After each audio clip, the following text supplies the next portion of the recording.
All right, so before we start talking about the sequencer, I need to get some sounds loaded into here so I have something to sequence. Now, we're not going to get into sampling just yet because there's a whole lot to do with sampling. So just to make this simple, I have tracks 5, 6, 7, and 8. These all have static machines loaded onto them, which means that they're going to stream audio from my compact flash card. If I double tap on the different track buttons, it's going to bring me to the sample slot list. I know that if I move to the left from here, it's going to show me the machine type. If I move to the right from the sample slot list, like this is going to bring me into my CF card, and now I can actually access all the different sounds and content that's on my memory card. Now I'm moving to the left just because I want to show you the whole structure here.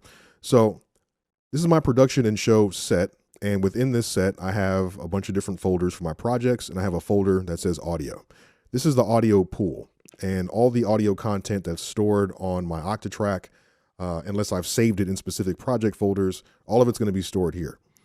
What I want to do is I want to go to a folder that has some royalty-free sounds. And here we go. And I'm going to load in some one-shot sounds. Now, as I'm going through all of these, you see there's a D over here.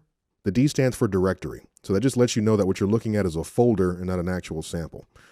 So I want to go down to this folder that says one-shot. I move to the right to go inside of that folder.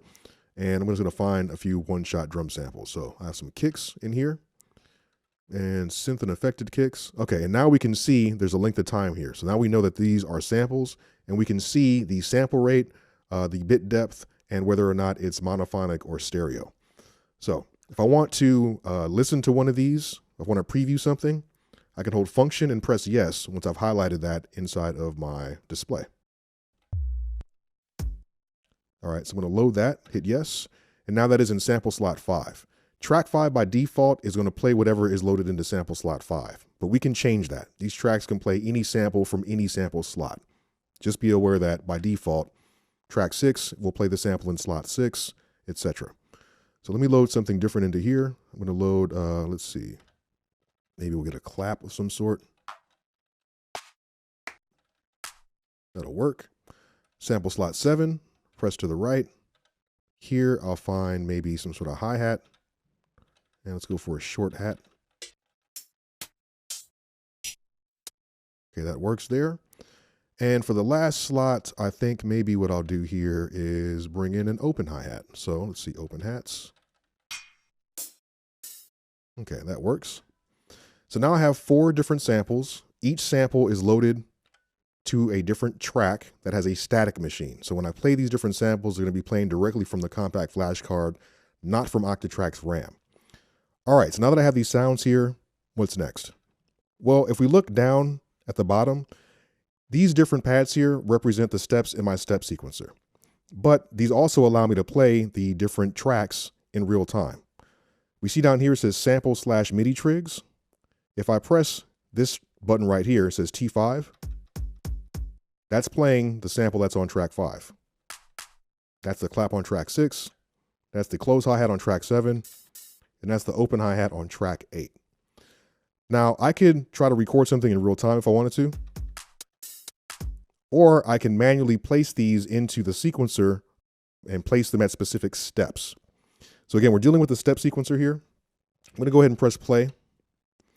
We can see this light moving through the steps in our sequencer. We have 16 visible steps, and over here we have a button that says Scale Setup. This will allow us to use up to 4 different pages of 16 steps. Right now we see there's 4 lights, but only one of them is flashing because only one page of steps is currently active. Only 16 steps are currently active. Now, if I want to start entering steps into the step sequencer, I can press my record button, and this is going to enable grid record mode. So now I can just start pressing these steps. I'm on track 5. That's where my kick is at. So if I start pressing these steps, it's going to place trigs. Trigs are basically notes that you enter into the sequencer. It's going to place trigs for this kick. So I'm just going to start placing some of these trigs in here.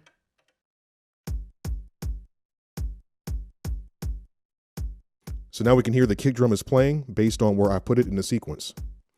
Now it might be nice to actually hear the tempo to get a sense of what tempo we're working with. If we want to hear the metronome, we can hold the Q button and press tempo, and that will enable the metronome. Aha, so see, starting from scratch, I forget all the little things we had to enable. Now I'm playing this and I don't hear the metronome right now. The reason why is because we have to go into the project menu and enable the metronome so that we can hear it. So I'm gonna hold function, project, and in here, let's see, is it system, control? All right, so under the control setting, we have metronome at the bottom. I hit yes here. The metronome is active, but it's very quiet. We need to turn it up. So the main volume, I'm not hearing the metronome come out of the main volume, so I'm gonna turn this up. There we go. All right. So we have the metronome on. I have my trigs for my kick playing. My clap is on track 6. If I select track 6, now I can see the trigs that were there for track 5 are gone. And turn off my metronome now because I can hear the tempo. Hold Q, press tempo. There we go. All right, so track 5 has my kick. Track 6 has my clap. Track 7 is a closed hi-hat.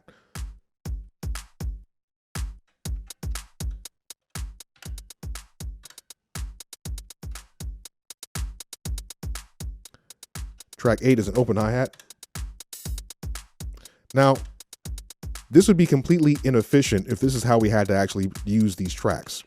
Having 4 tracks dedicated to just one drum sound each is really unnecessary. There's a much more efficient way that we can go about doing this. So I'm going to clear this entire pattern. To clear this pattern, I can hold function. I actually have to make sure that I'm out of the grid recording mode. We press the record button, so grid recording is off. If I want to clear the entire pattern, when I'm out of the grid recording mode, I hold function and press clear, and then that clears the entire pattern.